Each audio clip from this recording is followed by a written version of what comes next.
মোহাম্মদ রেজাউল করিম, উপস্থিত সম্মানিত প্রধান অতিথি, বাংলাদেশ জামাত ইসলামের আমির জনাব ডক্টর শফিকুর রহমান সহ আন্দোলনরত ৮ দলের কেন্দ্রীয় নেতৃবৃন্দ, বিভাগীয় জেলা নেতৃবৃন্দ, সর্বস্তরের খুলনা বিভাগের প্রাণপ্রিয় আমার তৌহিদি জনতা, সর্বস্তরের বাংলাদেশের নাগরিকবৃন্দ,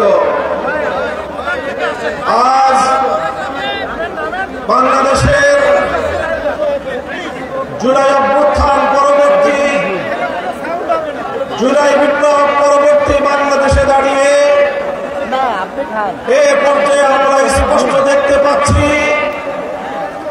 বাংলাদেশের মানুষ 2 ভাগে বিভক্ত। একটি ভাগ জনবিচ্ছিন্ন, দেশ বিরোধী, বিদেশি আধিপত্যবাদের এজেন্ডা বাস্তবায়নকারী, ভিন্ন দেশের দালাল এবং ভিন্ন দেশের পদলেহী একটি গোষ্ঠী বাংলাদেশে আছে। আরেকটি পক্ষ বাংলাদেশের স্বাধীনতাকামী, বাংলাদেশের দেশ এবং জনগণের অধিকার রক্ষায় তারা তৎপর। এই হল 2 পক্ষ। এই 2 পক্ষকে আরো সংক্ষিপ্তভাবে আমি চিহ্নিত করে থাকি। বলি, বাংলাদেশ আজ 2 ভাগে বিভক্ত। এক ভাগ ৭২-এর বাকশালপন্থী, আরেক ভাগ 2024-এর বিপ্লবপন্থী। আমরা আমাদের অবস্থান পরিষ্কার করছি। আমরা 2024-এর বিপ্লবপন্থী শক্তি। আমি সকল রাজনৈতিক পক্ষগুলোকে জাতির সামনে যার যার অবস্থান পরিষ্কার করার আহ্বান জানাই। হয় আপনি 24-এর জুলাইপন্থী, হয় আপনি 24-এর বিপ্লবপন্থী, হয় আপনি বৈষম্য বিরোধী বাংলাদেশের পন্থী, আর না হয় আপনি ৭২-এর বাকশালের দোষর। স্পষ্ট ভাষায় ঘোষণা করতে চাই, রক্তের সাগর পেরিয়ে 24-এর জুলাই বিপ্লবের পর 5ই আগস্ট মহান বিপ্লবের মধ্য দিয়ে যেই ফ্যাসিবাদ বাংলার সীমান্ত থেকে বিতাড়িত করা হয়েছে, সেই ফ্যাসিবাদ এবং তার কোন দোষর বাংলার ক্ষমতার মসনদে আর আসতে পারবে না ইনশাআল্লাহ। সংগ্রামী দেশবাসী, আমরা বলতে চাই, জুলাই সনদ স্বাক্ষরিত হয়েছে। জুলাই সনদের আইনি ভিত্তির জন্য আমরা ঐক্যবদ্ধ হয়েছিলাম। আমাদের সে ঐক্যের ভিত্তির উপর দাঁড়িয়ে জুলাই সনদের প্রাথমিকভাবে আইনি ভিত্তি কার্যকর হয়েছে, সরকারি আদেশ জারি হয়েছে। আমরা দাবি করেছিলাম জুলাই সনদকে চূড়ান্তভাবে আইনি ভিত্তি প্রদানের জন্য গণভোটের আয়োজন করতে হবে। বাংলার মানুষ সেই গণভোটের মাধ্যমে ইনশাআল্লাহ জুলাই সনদকে চূড়ান্তভাবে আইনি ভিত্তি প্রদান করবে। আমরা বলেছিলাম বাংলাদেশের ইতিহাসের এই তাৎপর্যপূর্ণ গণভোট সংসদ নির্বাচনের সঙ্গে, প্রতীকের নির্বাচনের সঙ্গে একসাথে তালগোল পাঠিয়ে এই গণভোটের মাহাত্ম্য নষ্ট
আপনাদেরকে বলতে চাই, বাংলাদেশের মানুষ আজ ঐক্যবদ্ধ, বাংলার মানুষ আজ রাজপথে অবস্থান নিয়েছে।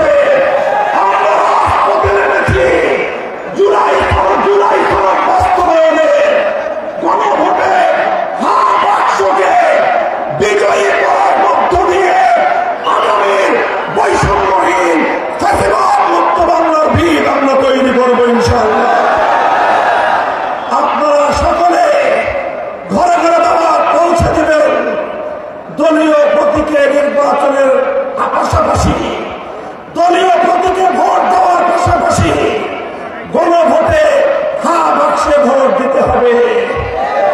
যদি কেউ এই গণভোটে না ভোটের ক্যাম্পেইন করেন, ধরে নেব আপনারা ফ্যাসিবাদের দোষর। ইনশাআল্লাহ আমরা রাজপথে আছি। লেভেল প্লেইং ফিল্ড যদি তৈরি করতে ব্যর্থ হয় সরকার, নির্বাচন নিয়ে কোন অনিশ্চয়তা দেখা দিলে সরকারকেই তার দায় গ্রহণ করতে হবে। সংগ্রামী সাথী ও বন্ধুগণ, এভাবে রাজপথে যে মহান ঐক্য গড়ে উঠেছে, সে ঐক্যে ৮ দল মোহনায় মিলিত হয়েছে। ইনশাআল্লাহ জুলাইপন্থী প্রতিটি রাজনৈতিক পক্ষকে দেশকে ভালোবাসতে হলে আগামী দিনে জুলাই বিপ্লবের চেতনা বাস্তবায়ন করতে হলে ৮ দলের এই মোহনায় মিলিত হওয়া ছাড়া বিকল্প কোনো পথ নাই। বক্তব্য শেষ করব। শেষ প্রান্তে দাঁড়িয়ে বাংলাদেশের মানুষের অধিকার আদায়ের, আধিপত্যবাদ বিরোধী আন্দোলনের অবিসংবাদিত নেত্রী বেগম খালেদা জিয়ার জন্য আমি দোয়া করছি।